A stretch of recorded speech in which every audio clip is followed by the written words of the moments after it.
Hello friends, welcome back to my channel. আশা করি আপনারা খুব ভালো আছেন, আর আমিও খুব ভালো আছি। তো চলুন, আজকে আমি যাচ্ছি হলো আইবুড়ো ভাত খেতে। প্রত্যেক রবিবারের মতো এই রবিবারও ফাঁকা নেই। আগামী রবিবার মানে আসছে রবিবার ফাঁকা পাবো, তারপরের রবিবার তো তারপরের রবিবারও খাবো। তো ব্যাপার হচ্ছে, আজকে আমি আইবুড়ো ভাত খেতে যাচ্ছি হলো রুদ্রকে যে আঁকাই সেই দিদি আজকে আইবুড়ো ভাত দেবে। শুধুমাত্র আমি একা নই, ওদিক থেকে সুমনা আসছে। তো আজকে যুগলে আইবুড়ো ভাত খাবো। চলুন, সুমনাও বলছে বেরিয়ে পড়ছি, আমিও এখান থেকে যাই। আমার এখান থেকে একটুখানি, ওরও একটুখানি। আসলে দিদির বাড়িটা একদম মাঝখানে। তো রুদ্র সুমনার কাছে পড়ে, আমার কাছে আঁকে। তো সেই হিসেবে আমরা দুজনেই আইবুড়ো ভাতে নিমন্ত্রিত। চলুন। হ্যাঁ, মানে আজকে একটা অন্যরকম আইবুড়ো ভাত। এতদিন তো মানে মাসি পিসির বাড়িতে একা একা, আজকে দুজনে। চলুন বেরিয়ে পড়ি, দিদি অপেক্ষা করছে। দুপুর গড়িয়ে বিকেল হতে যায়। তো চলুন বেরিয়ে পড়েছি, সুমনাও বেরিয়ে পড়েছে, ওদিক থেকে আসছে, আমি এদিক থেকে যাই। তারপর আজকের দুজনের আইবুড়ো ভাতের সমস্ত কিছু মুহূর্ত শেয়ার করব।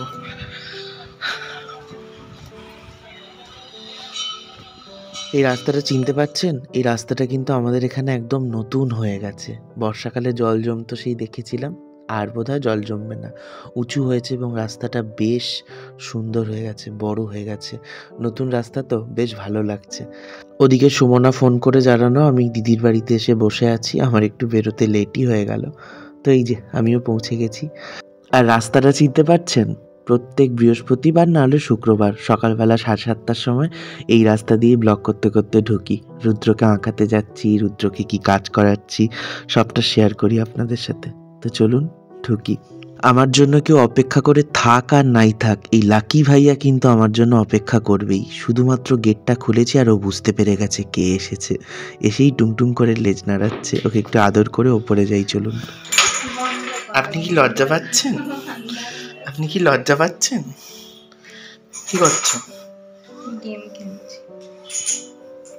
সব সময় পড়াশোনা কে করে? তোর বাবা।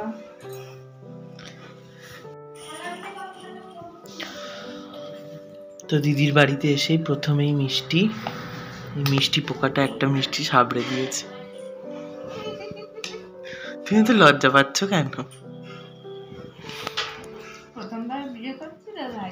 প্রথমবার বিয়ে করছো মানেটা কি?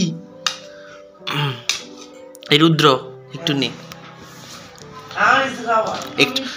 একটুখানি। ও তো এটা বোধহয় দুধ মিষ্টি বারণ। তাহলে এই রসগোল্লা খা। দুধ মিষ্টি বারণ কেন? বা বোনের জন্য। বোনের জন্য বাবা।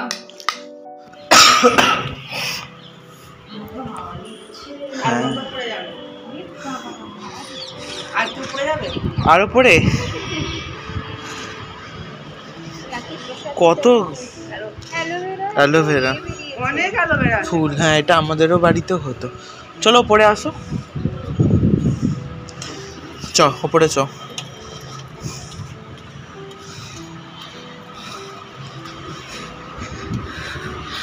আসতে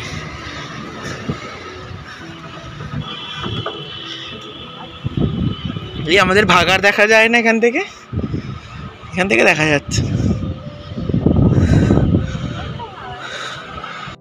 তো চলুন, দিদি ডাকছে, এবার দুজনে ঢুকি, খেতে বসি। আর এদিকে দেখুন দিদি কি দারুণ করে আয়োজন করেছে আমাদের দুজনের জন্য।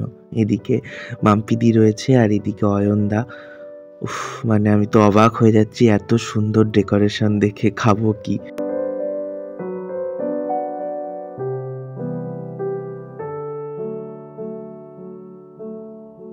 তো চলুন, আইবুড়ো ভাতে দিদির বানানো রান্না একদম জমিয়ে খেতে হবে, সেই জন্য আমরা দুজনে বসে পড়লাম।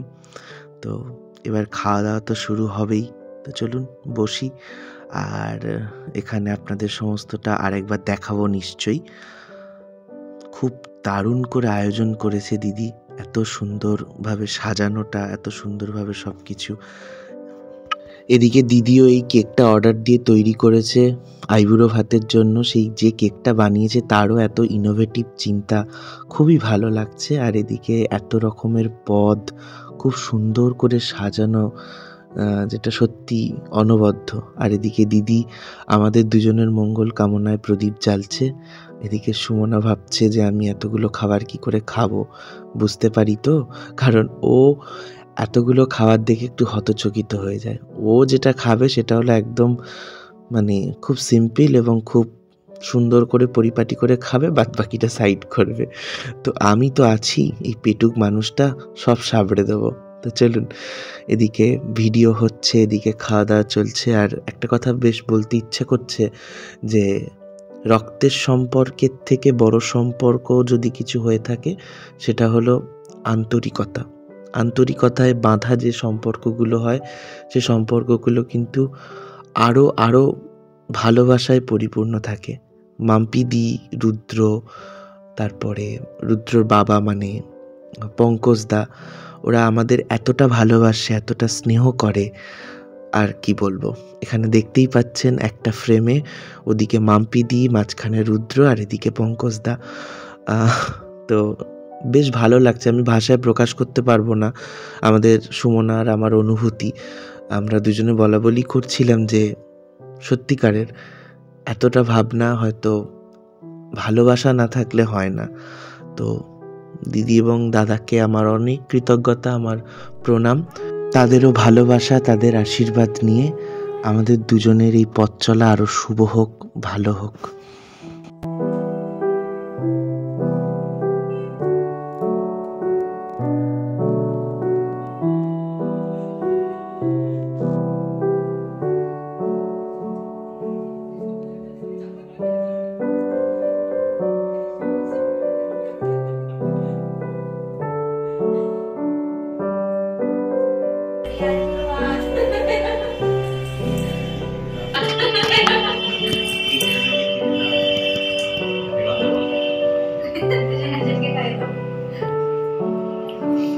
হাততালি দাও, হাততালি। বাবাই কিন্তু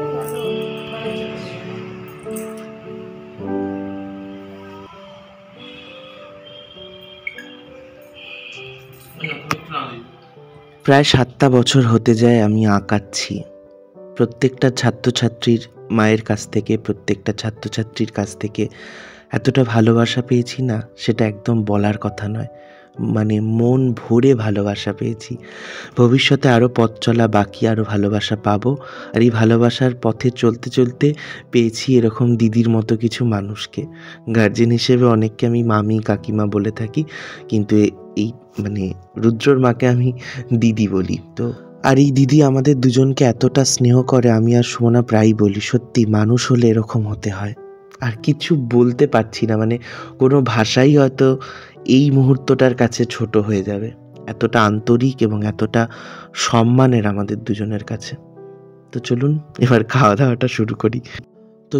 খাওয়া দাওয়া শুরু করি। আর তার আগে মেনুতে কি কি আছে আপনাদের সাথে একবার শেয়ার করি। এদিকে রয়েছে ভাত, আলু ভাজা, শিম ভাজা, বেগুন ভাজা, কুমড়ো ভাজা, মাছ ভাজা। এদিকে রয়েছে ভেজ ডাল, যেটা অপূর্ব খেতে হয়েছিল। আর এই পমফ্রেট মাছটা তো কোনো কিছু বলাই যায় না, এতটা সুন্দর। ওদিকে মাটন, চিকেন, পায়েস, চাটনি। এদিকে রয়েছে স্যালাড, আর রয়েছে পান। আর এই যে আমরা দুজনে এখানে খেতে বসতে বসতে গল্প করছি, কথা বলছি, খাওয়া দাওয়া করছি, এই আর কি।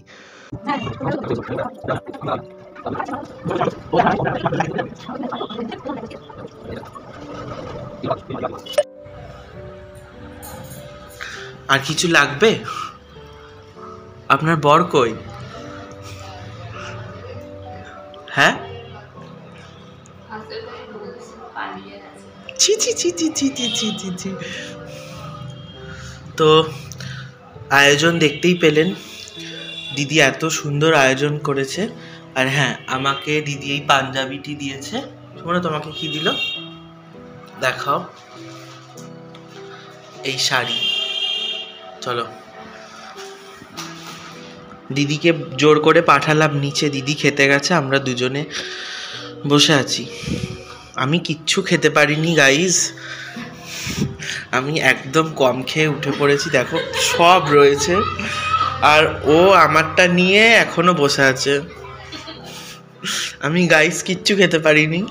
ও দেখুন এমন খাচ্ছে, একদম হাত মাত তুলে আড়মোড়া ভাঙছে।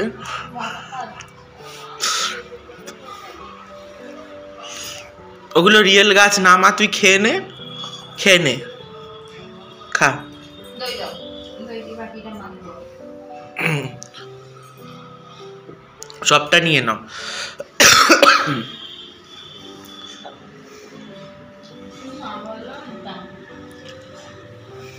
তুমি মৌমাছি, মিষ্টির পোকা।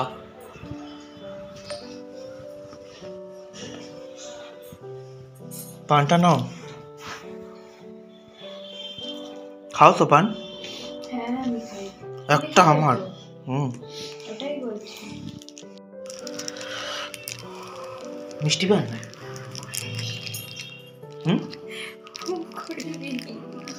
মিষ্টি পান। কি জানি আমি খাইনি এখনো। আমি এখন খাবো না, একটু পরে খাবো।